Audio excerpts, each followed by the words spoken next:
Welcome to Mornstead, a prominent region within the vast and sprawling world of Lords of the Fallen. In today's extended gameplay walkthrough, we're sharing an exclusive look at just some of the diverse and harrowing areas you'll journey through in your epic quest to overthrow Adyr, the demon god.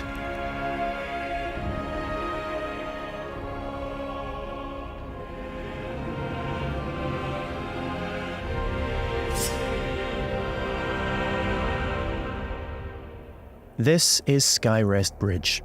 It is guarded by Pieta, she of the Blessed Renewal, one of the game's early boss encounters. We must triumph against her in order to proceed with our holy charge, to restore radiance to the 6 beacons of the Sentinels, and thwart Adyr's uprising. O holy Aureus, by your radiance grant me the strength to continue to endure these dark days, to lay bare the path to salvation. And yet you now appear before me, a stranger, a betrayal made flesh, and one I cannot brook.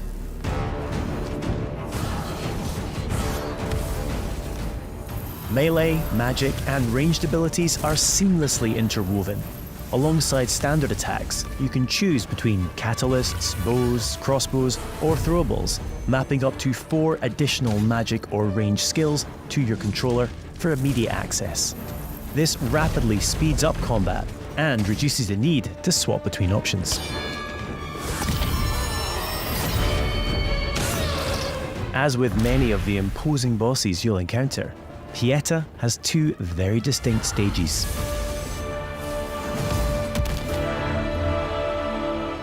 Death is not necessarily the end in Lords of the Fallen. When slain in Axiom, the realm of the living, you'll resurrect in Umbral, the realm of the dead. We now have one final chance to survive.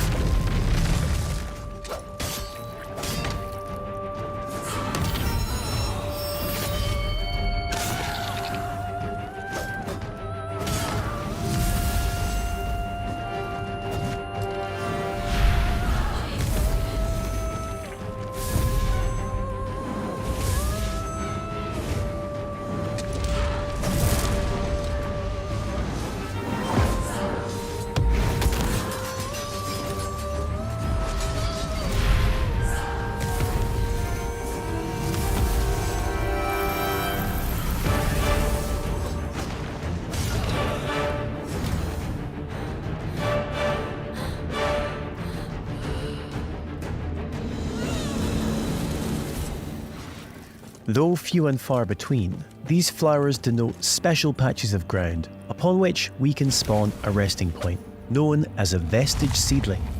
These come at a significant resource cost, however, and we can only spawn 1 at a time. The realms of Axiom and Umbral exist in parallel. Each world features its own unique pathways, enemies, characters, and, of course, treasures. We can now use this crafted vestige to return to Axiom.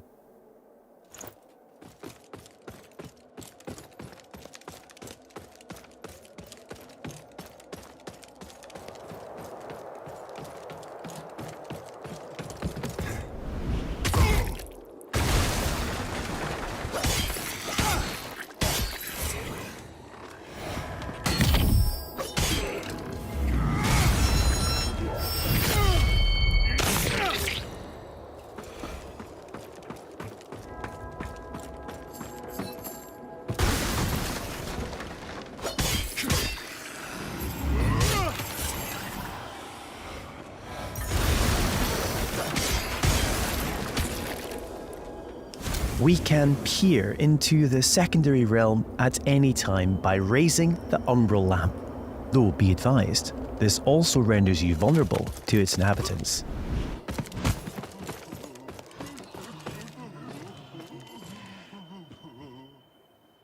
We will now use the lamp to cross over to Umbral, though doing so will consume 1 of our 2 lives, and it isn't so easy to return to the world of the living.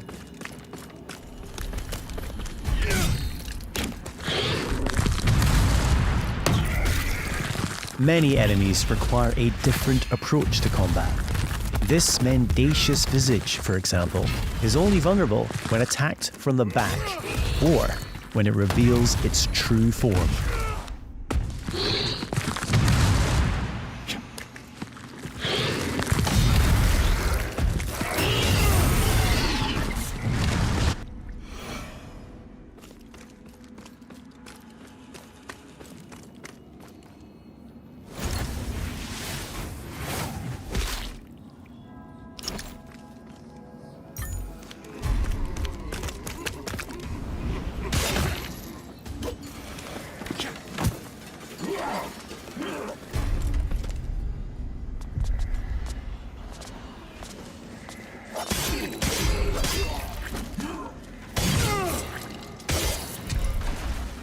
You'll also come across permanent vestiges on your travels.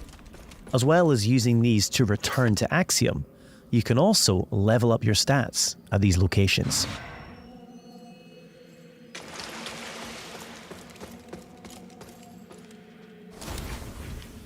Three schools of sorcery can be mastered: Rogar, Radiant, and Umbral, each specializing in a different area of the arcane and requiring a different catalyst to cast.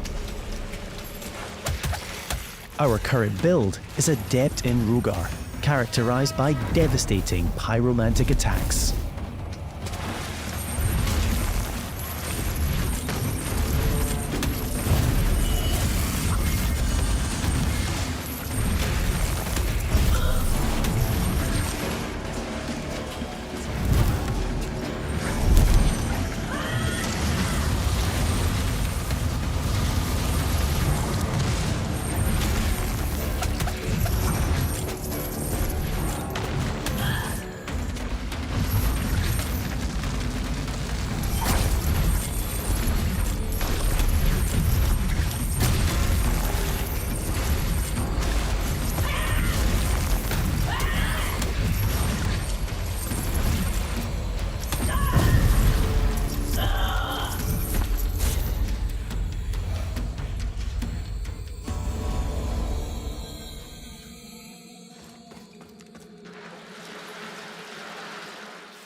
An age-old borough built into the very cliff face, Pilgrim's Perch typifies the verticality of Moonstead. There are myriad pathways stretching both above and below, with hidden areas, treasures, and NPCs all awaiting discovery.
As a lamp bearer, all players are equipped with a devastating ability, the Soul Flay.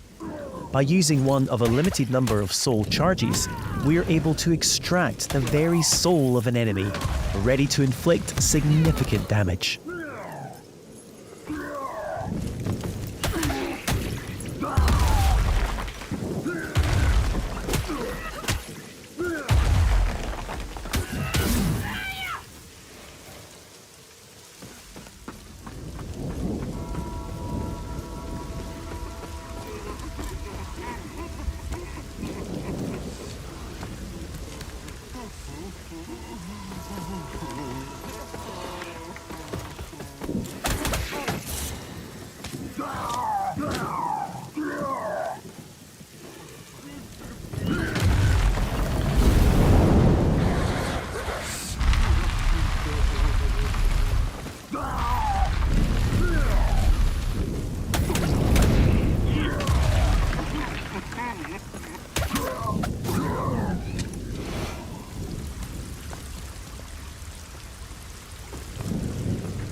The Soul Flay ability can also be used to manipulate the very environment when in Umbral.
We now find ourselves in Lower Calrath, an ever-burning district renowned for its displays of barbarity.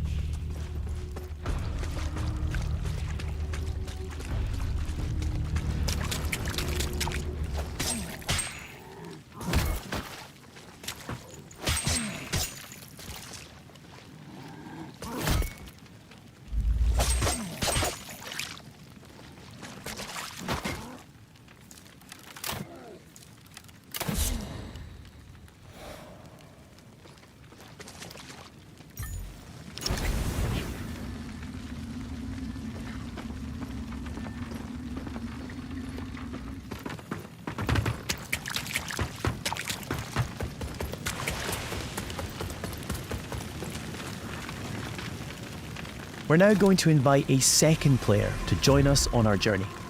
This is easily achieved at any of the vestiges. You can choose to fight alongside a friend or a randomly selected player. Either way, your co-op companion will remain at your side for as long as you or they choose. As a Radiant Sorcerer, our ally is able to buff either character with various enhancements.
It appears our way is blocked by an umbral entity.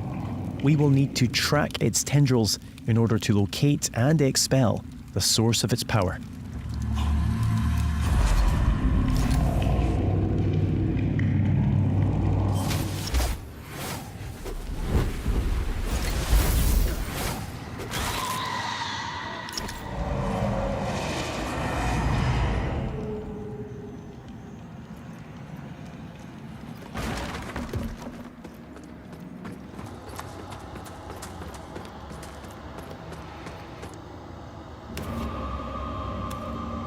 Finally, it's time to face off against the colossal spurned progeny, Scourge of Calrath.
The lands of Mornstead await you.